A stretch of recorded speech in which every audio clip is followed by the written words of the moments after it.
You were in the back seat of the car. You were the camera operator on this scene, correct? For the key shots, yes, because I was young and single, and the cameramen both had families. And I mean, that's no joke, because you actually were the one that wanted to go to pin it, basically, because what you did was to get Hickman amped up, you questioned his ability as a driver, and also his manhood. His manhood, yeah.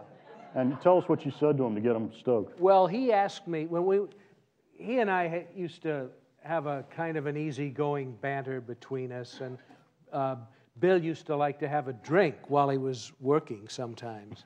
He's this great stunt driver, and we actually had finished making all the shots for the chase, and he said he was about 15 or 20 years older than me at the time. He's passed away now. May he rest in peace. But he said to me, well, what'd you think of the chase, boss? How do you think we're doing? I said, Bill, it's nothing. You haven't shown me a damn thing. I heard what a great stunt driver you were, and this thing is lame. I said, it's nowhere. It's nothing. And Bill was, got a little red in the face. Might have been the Jack Daniels too, George. I don't know. But, and he said, all right, you want to get in that car and I'll show you something? And I said, sure. So we mounted a camera on the front of the car. I operated the camera that was over his shoulder. He was driving for Hackman.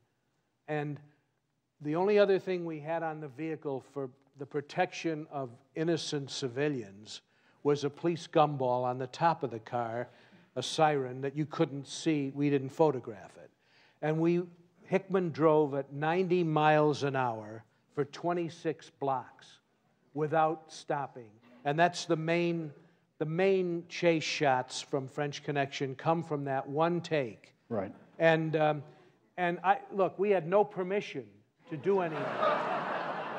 Now, I recognize that it's funny, but I have to tell you, I would never do anything like that again.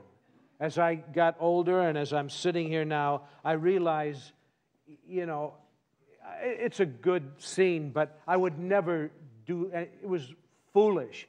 I should tell you the origin of the chase was, you mentioned Hickman and Phil D'Antoni. They had done Bullet. Mm-hmm. And I saw Bullet, and I said, I can't do the same thing they've done. They've done the car chases about as good as it could be done then. I've got to do something different. And D'Antoni and I started walking the streets of New York, and while we were talking about what we could do, I hear the subway rumbling beneath my feet. The idea came to me right off the streets. What about a car chasing a train? So then I had to get permission to do. So we went to a gentleman who was the head of the transit authority. Could I get permission to use an elevated train? Mm-hmm. And, dedicate it to the film and tie it up for a period of time? And this guy sat there, and he looked at me like I was crazy, and he said, I can't let you do that. He said, if I let you do that, I'm going to get fired.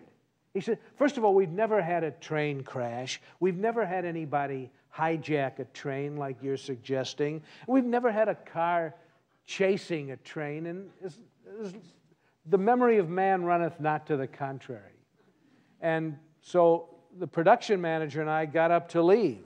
And he said, wait a minute. He said, maybe there's a way.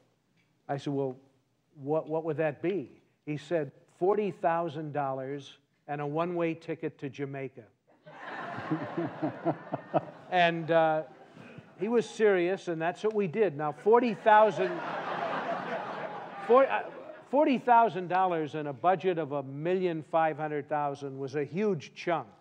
But I convinced the studio that we had to do it that way. And then I said to him, well, why do you want a one-way ticket to Jamaica? He said, because I am going to get fired. And he was.